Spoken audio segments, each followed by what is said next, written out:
Hola, ¿qué tal? Egunon, Siria lleva ya 3 años inmersa en una guerra y hoy desde esta casa, desde EITV, nos comprometemos a informar de lo que ocurre allí y de sensibilizar de la mano de UNICEF. Vamos a poner pues en marcha una campaña solidaria conjunta para ayudar a más de 3 millones de niños y niñas de Siria. Y con nosotros está Javier. Egunon, ¿qué tal? Egunon, Vanessa, buenos días. Bueno, ¿cuál es la situación actual en Siria?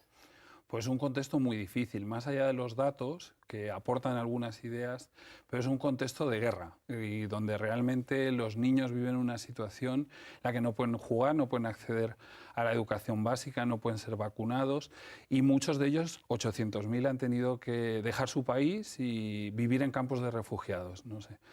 Creo que emocionalmente, más allá de los datos, realmente es un contexto donde es fácil la empatía, porque sentir que todas estas familias dejan atrás su vida y tienen que refugiarse en otros países, o incluso los que viven dentro, desplazarse a otras zonas del país buscando un poco de seguridad en este contexto donde 7 millones de personas viven una situación de conflicto armado realmente muy difícil. Decís que hay riesgo de perder a toda una generación. Explícanos un poco esto.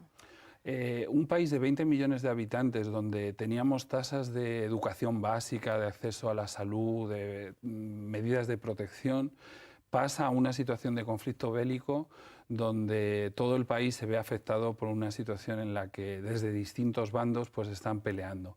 Más allá de los temas políticos, la vida de los ciudadanos y la vida de los niños se derrumba. Los niños en algunos casos pierden a sus familias, en otros casos se ven obligados a salir del país, se pierde el ciclo escolar. Realmente es una ruptura con la vida cotidiana en este caso de Siria. O sea, podríamos decir que prácticamente todo el país está paralizado, se ha terminado su vida normal. Sí, sin duda. Afecta en determinadas zonas del país, más en unas que en otras, pero todo el país se ve en una situación de colapso. Y además en el contexto de Siria también tenía, como te comentaba, unas tasas de educación, de salud realmente elevadas en el contexto regional, y con el conflicto bélico pues todo esto se ha perdido y actualmente 1,5 millones de personas han tenido que dejar el país, vivir en campos de refugiados bajo el amparo y la protección del sistema de Naciones Unidas, pero en una situación donde su vida cotidiana, desde luego, y sus redes sociales han desaparecido. Ahora vamos a mirar a los países que están acogiendo a refugiados sirios, pero primero vamos a mirar dentro. ¿Vosotros podéis, como UNICEF, entrar a Siria? Seguimos trabajando en Siria, seguimos teniendo personal contratado y gente que está trabajando, pero en un contexto cada vez más difícil. El llamamiento de Naciones Unidas que se presentó hace escasamente 2 semanas es el mayor llamamiento de la historia de Naciones Unidas. Pedimos 3.900 millones de euros y está reflejado en que todo el sistema, todo el aparato público ha desaparecido y el sistema de Naciones Unidas, junto con sus socios, ONGs, y otros actores dentro del propio país tienen que sostener cosas que antes hacía el Estado. Procuramos seguir abasteciendo de agua potable, más de 10 millones de personas han recibido agua potable gracias al trabajo de UNICEF.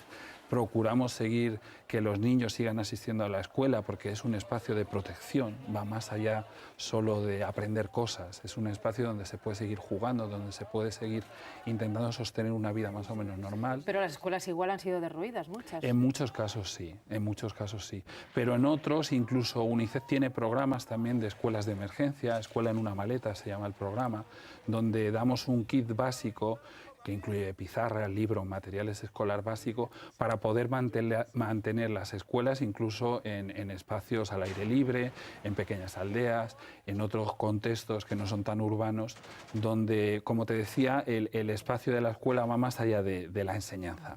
O sea, intentar garantizar una normalidad dentro de la anormalidad. Sí, porque además en la escuela también se pueden establecer mecanismos de seguimiento a los niños que han perdido a las familias, de intentar darles protección, en algunos casos también pues procurar que estos niños, dentro de las medidas de sus posibilidades y la situación en la que están viviendo, tengan la mayor normalidad posible. ¿Qué actitud tiene el gobierno de Bashar al-Assad con respecto hacia UNICEF? Bueno, en líneas generales, en este tipo de conflictos, el sistema de Naciones Unidas tiene que tener muchísimo cuidado en cómo maneja las cosas, porque para nosotros lo más importante es llegar a los niños, poder establecer campañas de vacunación. Ahora se acerca, por ejemplo, el verano y es una situación en la que todo lo que tiene que ver con las enfermedades puede tener un pico y donde necesitamos tener muchísimo más acceso a la vacunación de los niños. En concreto, ¿qué enfermedades o qué vacunaciones en verano? Pues fundamentalmente estamos preocupados por el cólera y todo lo que tiene que ver con el acceso que no hay a servicios básicos, al agua, a la potabilización y otro tipo de enfermedades, porque en estos países pues el sarampión, muchísimas enfermedades, todas las enfermedades que tienen que ver con la diarrea, la mayoría de los niños en el mundo menores de 5 años mueren por diarrea, ¿no? Entonces se pueden dar picos de este tipo de enfermedades y más en verano, todas aquellas que son transmitibles también a través de mosquitos, como te decía, el cólera o el dengue, ¿no? Entonces es una situación realmente que a nivel político nosotros procuramos mantener la prioridad en que la acción humanitaria se continúe a pesar de las dificultades políticas. Desde luego cada vez es más difícil, han muerto muchísimos trabajadores de los organismos humanitarios y de las ONGs víctimas de este conflicto bélico. ¿Con qué tipo de ayuda contáis allí, en Siria? O sea, está UNICEF, pero me imagino que también habrá otros grupos, ¿no?, de personas con las que colaboráis. Sí, UNICEF todos los trabajos, en este caso en acción humanitaria, hace también cosas directamente, pero procura mantener redes con otras ONGs internacionales, Médicos Sin Fronteras, Save the Children, etcétera, con todo lo que es el aparato de Naciones Unidas, el Programa Mundial de Alimentos, el ACNUR, todo lo que tiene que ver con el refugio, que en este caso es un elemento muy importante, y mantener también las redes locales de hospitales, de todo lo que tiene que ver con centros sanitarios. En este contexto, en los últimos 2 años, aproximadamente 30.000 médicos han dejado el país, que es un dato muy significativo de la situación que nos encontramos y de la necesidad de sostener lo que queda del sistema público de salud.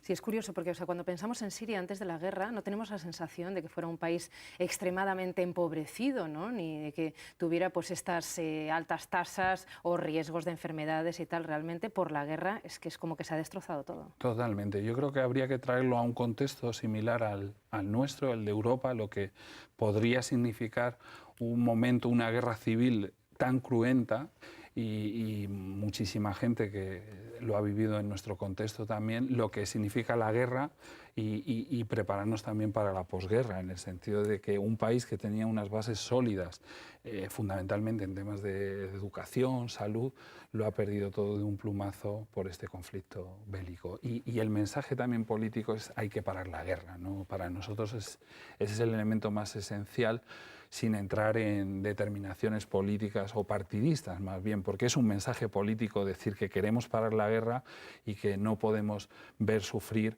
a 800.000 niños fuera del país que han dejado sus casas y que viven en un contexto realmente tan difícil. Ya, sí, lo que pasa es que estamos, o sea, en un espacio que es muy importante, digamos que es una especie de tablero de ajedrez, ¿no?, de las grandes potencias, Oriente Próximo. Entonces es una zona muy, muy complicada de gestionar.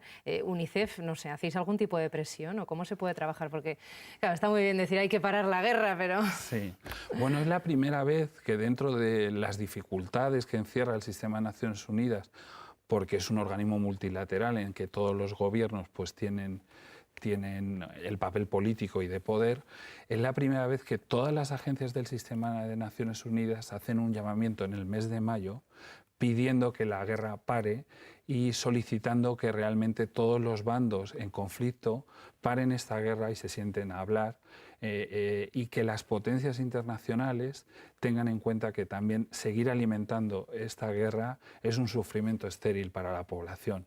Es difícil porque es un mensaje que visto desde el sistema es muy potente, pero quizá en el contexto de la ciudadanía y de Oriente Medio pues es un mensaje que no cala como debiera. Pero para nosotros es un gran avance para esta organización. Vuestra organización, que pertenece a la ONU. Vamos a recordar qué es UNICEF. Es el Fondo de las Naciones Unidas para la Infancia, tiene presencia en casi todos los países del mundo y su misión fundamental es la defensa de los derechos de la niñez. Curiosamente, UNICEF nació en el contexto de la posguerra, de la Segunda Guerra Mundial, en el contexto europeo, para dar protección a los niños que se habían visto afectados por esta guerra. Y ha ido evolucionando. En el año 89 se aprueba la Convención de los Derechos del Niño y ahora mismo ese es el mandato fundamental. Todos los niños, en todos los países, todos los derechos, que es un elemento clave de nuestra misión. Trabajamos en todos los países independientemente del color político o de las luchas internas partidistas. Y en los países ricos, donde aquí que no tenemos guerra, estamos como anestesiados ante la guerra en Siria, por ejemplo. ¿Nos cuesta reaccionar? Curiosamente, yo creo que al ser Oriente Medio y estar trufado por todo este carácter político y también las luchas intestinas dentro del mundo musulmán, entre alawíes, suníes, chiíes, que la verdad nos hace alejarnos de esta situación, yo pondría el foco realmente en las personas, porque el grado de empatía de nuestras sociedades es enorme, pero es necesario también acercar esa empatía a conflictos que no tienen que ver con una catástrofe humanitaria como un terremoto, un maremoto o cosas similares, sino que en este contexto también las personas y fundamentalmente los civiles están sufriendo por un conflicto armado, cruento y realmente muy difícil. Bueno, estáis lanzando una campaña, una nueva campaña de ayuda en la que os ayudamos desde esta casa, desde EITV. Has dicho que pedís 3.900 millones de euros. Lo que es el sistema de Naciones Unidas. UNICEF, su llamamiento es de 300 millones de dólares, aproximadamente 250 millones de euros. Claro, dicho así suena mucho, pero igual haciendo una pequeña aportación solamente, sí que podemos ayudar mucho a una persona. ¿Nos podrías dar un ejemplo de qué podemos hacer con 1 euro y pico, con 2 euros? Sí, pues por ejemplo, con 1 euro puedes comprar un tratamiento de sales de rehidratación oral para un niño que está deshidratado, puedes comprar también un tratamiento contra la malnutrición aguda, es decir, hay muchos tipos de equivalencia. Buscando en nuestra página web en unicef.es puedes encontrar muchísimas equivalencias y nuestra idea también es que a través de un SMS, por ejemplo, enviando al 28028 la palabra UNICEF, puedes apoyar este trabajo a través de una pequeña cantidad, una microdonación que para nosotros realmente es muy útil y nos ayuda a sostener estos programas que estábamos haciendo, ¿no? Protección a la infancia, supervivencia infantil, acceso a la educación, etc. ¿Cómo sabemos que esto se dirige al lugar al que nos estáis contando? Porque hay tantas agencias, no estoy cuestionando vuestra seriedad, pero si nos puedes dar un plus de garantía. Sí, sin duda para nosotros un elemento, y en el contexto que vive nuestra sociedad, transparencia y confianza son elementos claves para asegurar que los fondos llegan y que realmente son empleados para lo que estamos solicitando. Nosotros, además de las auditorías constantes que mantiene nuestra organización en España, también tenemos un sistema de auditorías a nivel internacional y procuramos en todo momento que a través de nuestra página web, de nuestros medios de comunicación, de la revista, informar a nuestros socios, a nuestros donantes de dónde van los recursos. También a través de las redes sociales, pues cada vez respondemos más a un elemento que para nosotros también es muy importante, que se nos exijan cuentas, porque todo el dinero que recibe UNICEF, no solo en los países desarrollados, sino también en cualquier contexto, son donaciones que no están condicionadas, es decir, que es gente que quiere dar el dinero, gobiernos, empresas, instituciones, individuos, que quieren apoyar el trabajo de UNICEF, pero son donaciones voluntarias. Siempre.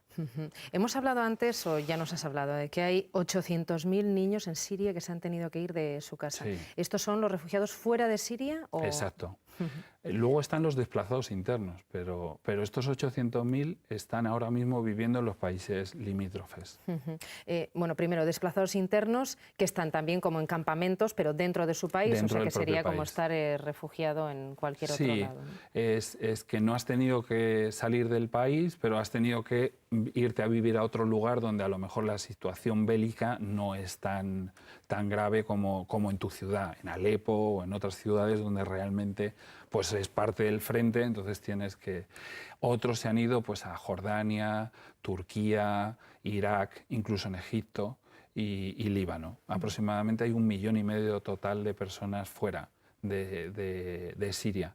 pero para finales de este año esperamos que la situación se vaya casi a las 3 millones de personas que han tenido que dejar el país, con lo cual pues, es una emergencia también regional, ¿no? Porque nos obliga también a apoyar a estos países que realmente han abierto sus puertas al refugio, que es un derecho de estas personas, de estos ciudadanos. O sea que por mucho llamamiento a que pare la guerra, la verdad es que las perspectivas son bien sombrías, bien negras. Son sombrías, honestamente son sombrías porque, como decía, el problema no es solo político, sino que está también relacionado con temas religiosos.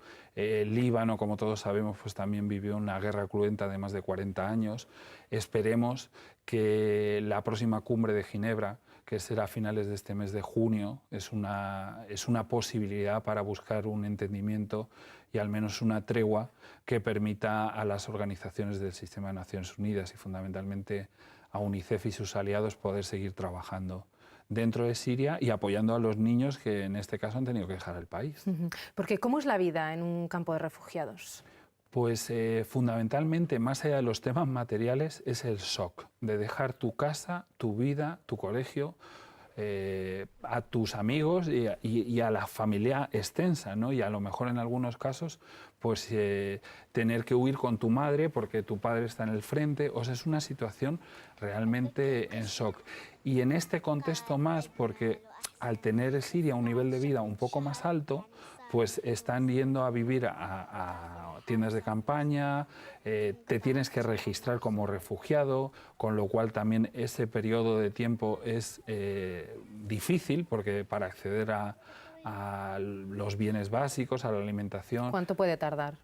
No sabría decirte, pero sí calculamos que aproximadamente pues de este 1,5 millones, 1.300.000 o así están ya registrados, pero el flujo es continuo, es realmente...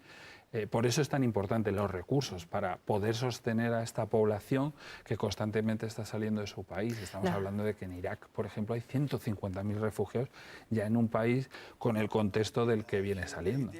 ¿La gente tiene facilidades para salir del país? ¿Se las ponen o encima tienen que pasar lo peor para lograr dejar su país en guerra? No, en línea general las fronteras están abiertas y son permeables, salvo en el caso del Líbano, que una parte de militantes de ciertos partidos políticos están apoyando a una u otra facción, pero por el caso de en Turquía también ha habido conflictos en la frontera, pero en líneas generales no percibimos o no tenemos información de que este sea un problema. Démonos cuenta que en los últimos 2 años han podido salir 1,5 millones de personas, según los datos oficiales, que muy probablemente sean más.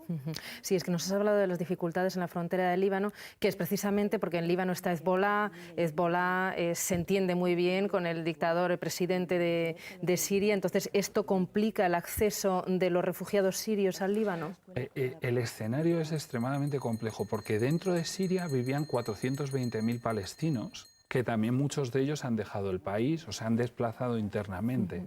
Entonces, esto también complica aún más este dificilísimo escenario, ¿no? Porque luego está también Siria, tiene frontera también con Israel, y el miedo a que esta situación de conflicto bélico pues se pueda extender por toda la región. Realmente es un polvorín.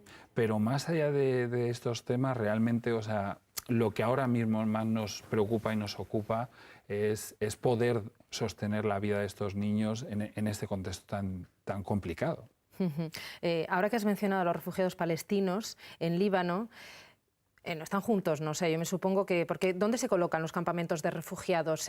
¿Justo en la frontera del país que se deja? ¿A un paso de la frontera? ¿O? Depende, en algunos casos se tiene que poner por razones de protección a estas personas un poco más dentro, depende de cada uno de los países. Realmente este tipo de cosas en acción humanitaria están como muy protocolarizadas, porque realmente uno de los temas esenciales es la seguridad de los refugiados y del personal que apoya estos campamentos. Tienes que tener también el acuerdo con el gobierno nacional para poder recibir esos refugiados y cumplir con un derecho, porque el refugio, y es un tema espinoso, pero realmente es un derecho. ¿En Líbano cuántos refugiados sirios hay?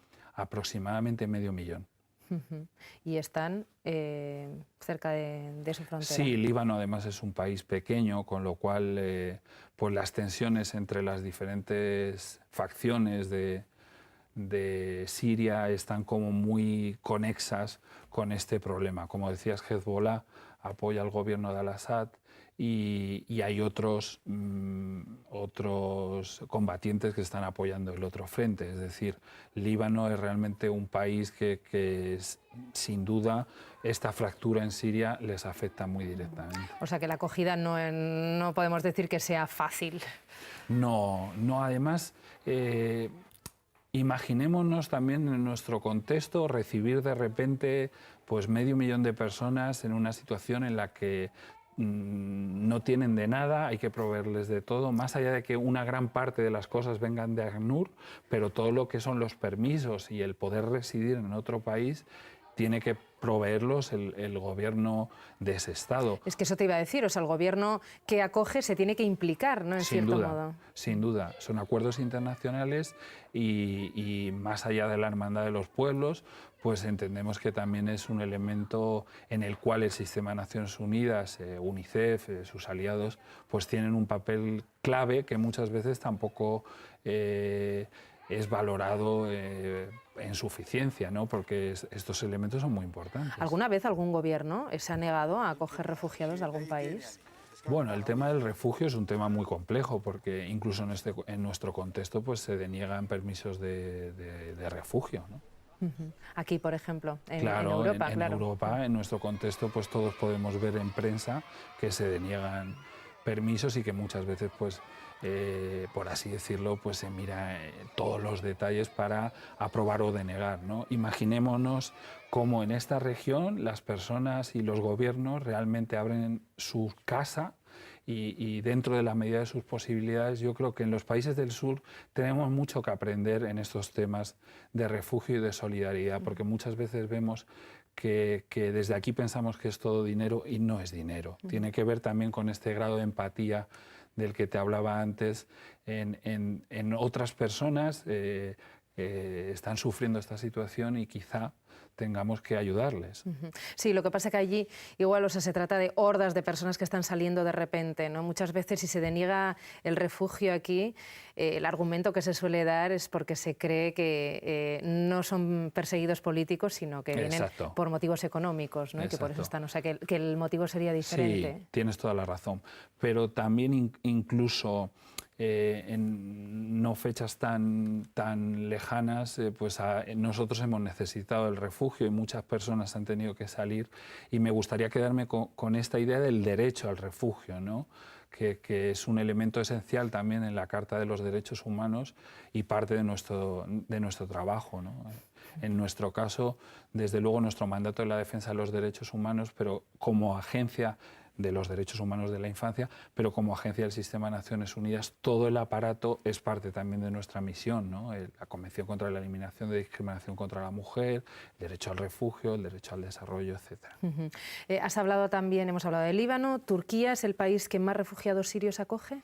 No. Turquía, no recuerdo las cifras exactamente, pero los dos países que más refugiados tienen son Líbano y Jordania. Jordania. Bueno, pues entonces vamos a hablar de Jordania porque es un país de tradicional acogida de refugiados, ¿no? Cierto. Bueno, tiene palestinos desde hace muchísimo tiempo también, luego durante la guerra en Irak. ¿Cómo está acogiendo en este momento a los sirios? Pues nosotros tenemos un extenso trabajo en Jordania, en los campos de refugiados, y es uno de los países con los que mejor se trabaja, porque también dentro de este contexto de dificultades, pues Jordania es un país muy estable políticamente y eso permite también que sea más fácil el trabajo. Hay aproximadamente también unos 500.000 de personas viviendo en Jordania, en campos de refugiados gestionados por ACNUR, UNICEF, y también con la participación de ONGs. Claro, porque ahora que estoy viendo imágenes de campamentos de refugiados, estoy pensando en los palestinos, y, por ejemplo, en el Líbano, ¿no? Que se han convertido en verdaderas ciudades. O sea, esperemos que... Porque esto se construye pensando que va a ser para un tiempo, ¿no? Pero no para un conflicto que se va a eternizar.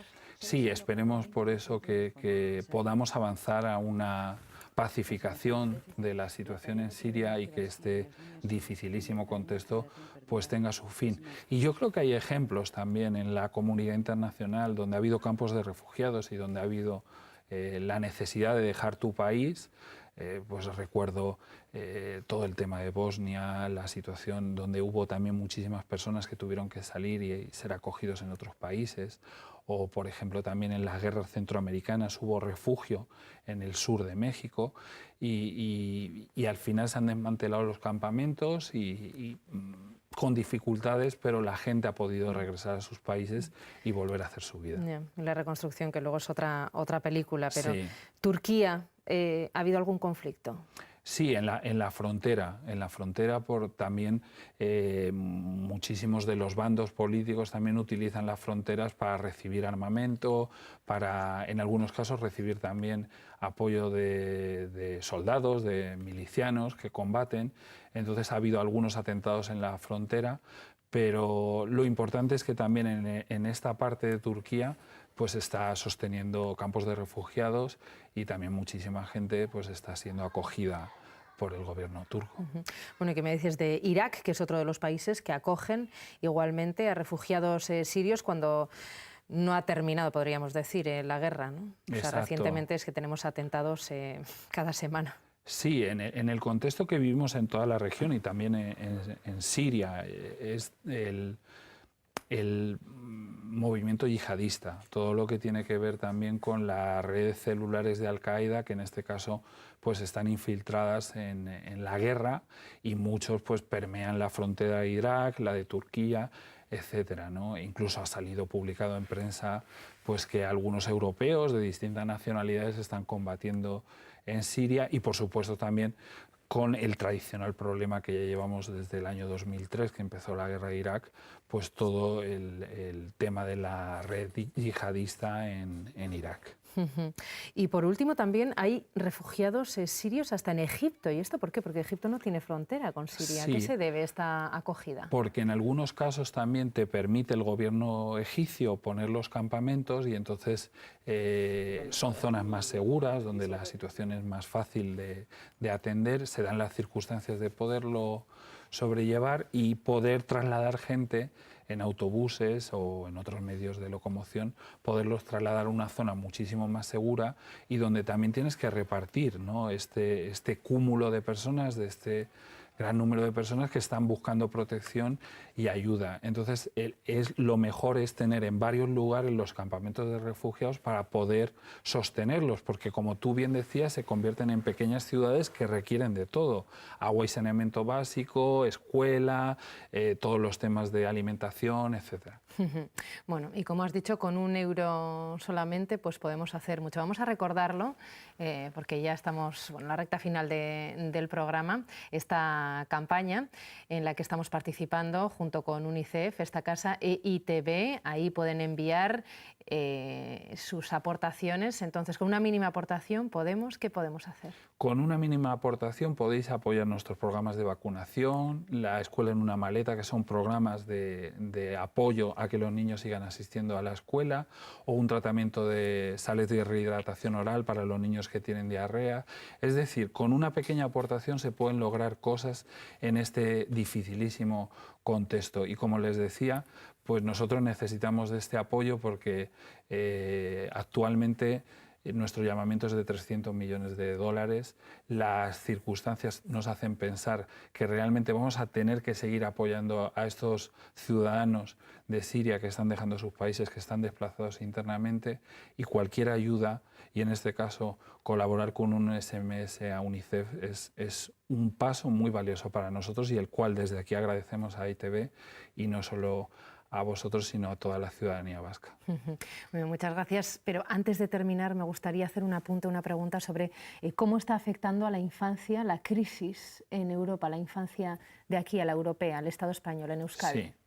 Bueno, realmente nosotros venimos realizando desde hace 4 años informes sobre la situación de la infancia en el Estado español y también estamos apoyando a otras instituciones que hacen informes en cada una de las comunidades autónomas.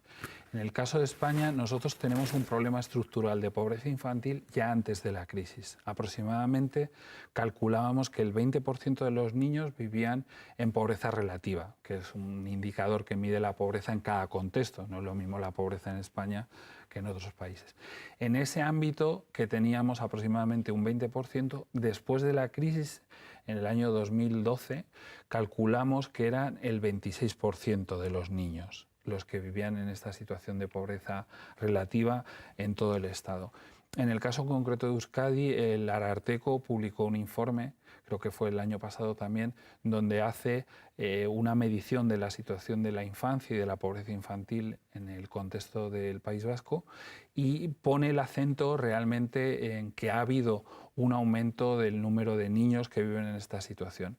Antes de la crisis y ahora tenemos que pensar que hay colectivos muy vulnerables, especialmente vulnerables, como pueden ser las familias monoparentales, familias migrantes, familias donde ninguno de los dos padres está trabajando, y ahí es donde se focalizan realmente los problemas. ¿Y alguna recomendación? Sin duda, yo creo que en cualquiera de los casos el Estado español está entre los 20 países más ricos del mundo, tiene las capacidades, las comunidades autónomas también tienen las capacidades de enfrentar este problema, y el mensaje es que sea una prioridad no solo política sino también social, que realmente los ciudadanos exijamos que esto se ataque, que realmente haya estrategias de políticas sociales que impidan que los niños vivan en esta situación de pobreza. Ya, porque no ayudar a los niños es como no ayudar al futuro, ¿no? Sin duda. Son el presente y son el futuro. Y no nos gusta a nosotros hablar de generación perdida, porque no hay generaciones perdidas. Lo que se trata es de tomar las medidas realmente para que los niños en nuestro contexto económico, social, cultural, etcétera, tengan la mayor potencialidad de desarrollo y puedan ser felices, porque eso es un elemento esencial que muchas veces no decimos. Hablamos desde la parte racional, pero no desde las emociones. Pues Javier, muchísimas gracias por tus recomendaciones para aquí, Euskadi, Estado español, y para Siria por este llamamiento que has lanzado, que estamos lanzando en el día de hoy. Y bueno, pues lo que tú has dicho, ¿no? Esperemos que esta cumbre de Ginebra, que se va a celebrar a finales de junio, pues a ver si logra acordar un alto el fuego, al menos en Siria. Esperemos. Gracias, Vanessa. Muchas gracias a ti. Y gracias a ustedes por estar ahí. Nos vemos mañana con otros temas. Es que ricasco, agur.